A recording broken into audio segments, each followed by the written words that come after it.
कौन कौन से बैक्टीरिया हैं, खुरदबीनी जरासीम बैक्टीरिया हैं जो कि इन्फेक्शन करते हैं। ये शिगेल्ला, फ्लेक्सनेरी, साल्मोनेला, टाइफिमोरियम और इकोलाई, ये जो पेट की बीमारियां करते हैं। ऐसी बीमारियां जो कि पानी के गंदा होने से, सीवरेज पानी का साथ मिलने से, या पानी का कहीं स्टैंडिंग वाटर हो जाने से, खड़ा हो जाने से, सैलाब बाकी उतर गया, ये लो लाइंग एरिया में नीचे वाले नशेबी इलाकों में आया और पानी वहीं रुक गया, वहीं खड़ा हो गया, गंदा हो गया, तो उसके अंदर से जो बीमारियां फैलती हैं, जिसमें कॉलरा यानी हैजा, डायरिया, पेचिश, हेपेटाइटिस, टाइफाइड, पोलियो, ये सारी बीमारियां सैलाब के पानी से हो सकती हैं।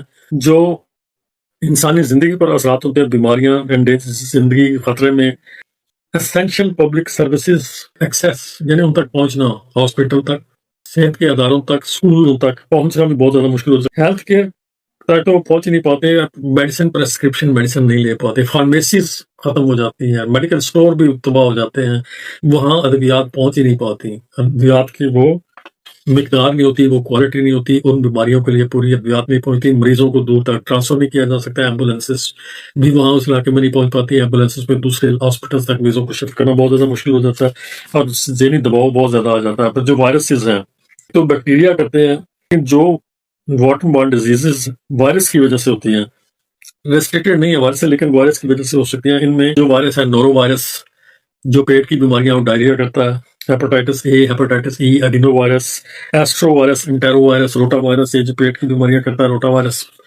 पेचिश इससे लग जाते हैं, डायरिया होता है, इसहाल होता है, वॉमिटिंग हो सकती है, उल्टियां आ सकती हैं। फिर लेप्टोस्पायरोसिस एक बीमारी है, ये पानी और मिट्टी दोनों से, ऐसे पानी और मिट्टी से जिसमें रोडेंट्स, छोटे जानवर जो रोड पे पैदा होते हैं, ये अगर इन्फेक्टेड हो जाएं और ये अपना उसमें यूरिन पास कर रहे हैं उस जमीन पे या उस पानी में, तो उससे वो ये लेप्टोस्पायरोसिस ये बीमारी होती है, बुखार होता है, जिसम में दर्दें होती हैं, जॉन्डिस भी हो सकती है। ऐसा खाना खाने से या पानी पीने से जो इस यूरिन से इन्फेक्टेड हो एनिमल से, इससे लेप्टोस्पायरोसिस होती है, बैक्टीरियल इन्फेक्शन है।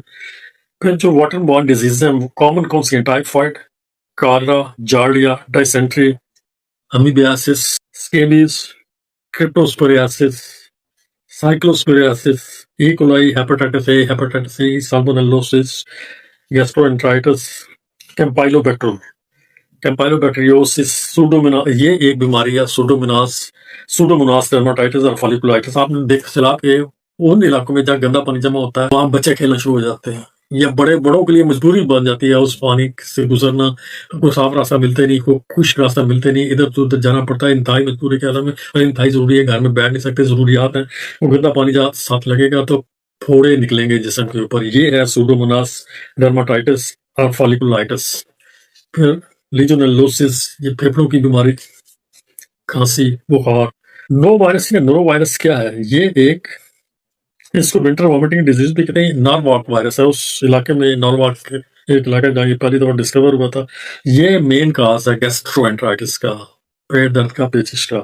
और नॉन ब्लडी डायरिया होता है, ऐसा डायरिया जिसके अंदर ब्लीडिंग नहीं होती, उल्टी आती है, मैदे का दर्द, बुखार, सर दर्द, और ये 12 से 48 घंटे में शुरू होता है ये नोरो वायरस इन्फेक्शन का, और 1 से 3 दिन में ये तकलीफ खत्म हो जाती है। 688 मिलियन एक साल में लोग ग्लोबली इन्फेक्ट होते हैं ऐसे नोरो वायरस से, और 2 लाख की पूरे दुनिया में डेथ हो जाती है। जख्मों की इन्फेक्शन, कोई पहले से स्क्रैच आया हुआ है और गंदे पानी से टच हो गए हैं, उसकी इन्फेक्शन, इसलिए ऐसे लोगों को टेटनस का इंजेक्शन भी लगना होता है जहाँ दूसरी वैक्सीन लगनी है। फिर सांस की बीमारियां और जल्दी बीमारियां, ये सारी सैलाब के इलाके में। फिर वेक्टर बॉर्न डिजीज जो डायरेक्ट पर्सन टू पर्सन नहीं होती, जिनमें दरम्यान में एक वेक्टर जैसे मॉस्किटो है, वो ब्रीड करता है उस स्टैंडिंग वाटर पे, ठहरे हुए पानी पे, उसकी अफजाइश होती है, उससे कौन सी बीमारी होती है? डेंगू फीवर, मलेरिया, चिकनगनिया, जिका वायरस इन्फेक्शन। अब सेफ ड्रिंकिंग वाटर जो है, अब कौन सी वो तरीके हैं जिनसे कि सैलाब वाले पानी की बीमारियों से बचा जा सकता है? अगर पॉसिबल हो तो क्लोरीनेशन, वहाँ पानी जो अवेलेबल है उसकी क्लोरीनेशन अब कैसे होगी? अगर पॉसिबल हो, ये बहुत ही एक शदीद मुश्किल काम है ऐसी जगह पे जहाँ पानी का बहुत सारा निजाम ही खराब हो गया हुआ है सैलाब की वजह से। सारे अदारे, स्कूल, कॉलेज, उस इलाके में hospital, basic health unit, rural health centre, सब के सब डूबे हुए हैं, सबका इंफ्रास्ट्रक्चर सारा खराब हुआ है, सारा सीवेज का निजाम भी अटा पड़ा हुआ है, और सारा पानी जो है वो गंदा हो चुका है। तो वहाँ ऐसा पानी को कहाँ मिलेगा जिसकी कोई क्लोरीनेशन करे? ऐसे में तो बंद पानी जो बोतलों में बाहर से सप्लाई हो वही मसले का हल होता है, या फिर बॉइलिंग किया जाए। कहाँ बॉइलिंग करेंगे, कैसे? लेकिन ये तरीके हैं हमारा chlorination boiling water, good hand hygiene, अगर साफ पानी मिल जाए और साबुन मिल जाए उस इलाके में, ऐसे टेंट्स में, ऐसे कैंप्स में इतनी सहूलियत मुयसर हो तो है गुड हैंड वॉशिंग, सबको हैंड वॉशिंग करनी है। और डिस्पोजल वेस्ट, डिस्पोजल बहुत जरूरी है कि जो भी वेस्ट हो उसको एक जगह मुकर्रर करके थोड़ा उस कैंप से दूर फासले पे उसकी डिस्पोजल करें प्रॉपर तरीके से। फिर वैक्सीनेशन, रेलेवेंट वैक्सीनेशन जैसे टेटनस है, हेपेटाइटिस ए की वैक्सीनेशन है। और बूट्स पहन के रखें, अगर मुमकिन हो बूट्स और ग्लव्स, पाँव के अंदर लॉन्ग बूट्स नहीं है तो जो भी बूट्स मुयसर है वो पहने, दस्ताने हाथों में पहने। और कोई भी इन्फेक्शन का सोर्स है तो उससे बच के रहें। जानवरों की जो वैक्सीन जरूरी है मवेशियों की वो उनको लगनी चाहिए हर सूरत से।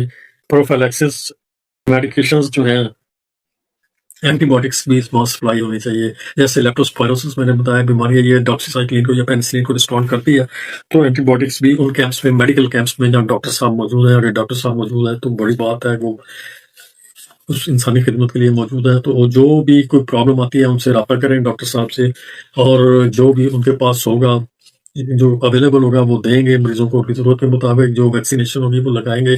जो जैसे स्किन की कोई प्रॉब्लम आती है तो वो उनको दिखाएं, सांस की बीमारी आती है या ज्यादा गैस्ट्रोएंटराइटिस का प्रॉब्लम तो बहुत ज्यादा हो सकता है और जल्दी बीमारी होगा, तो ये उनको सर रब्ता करें।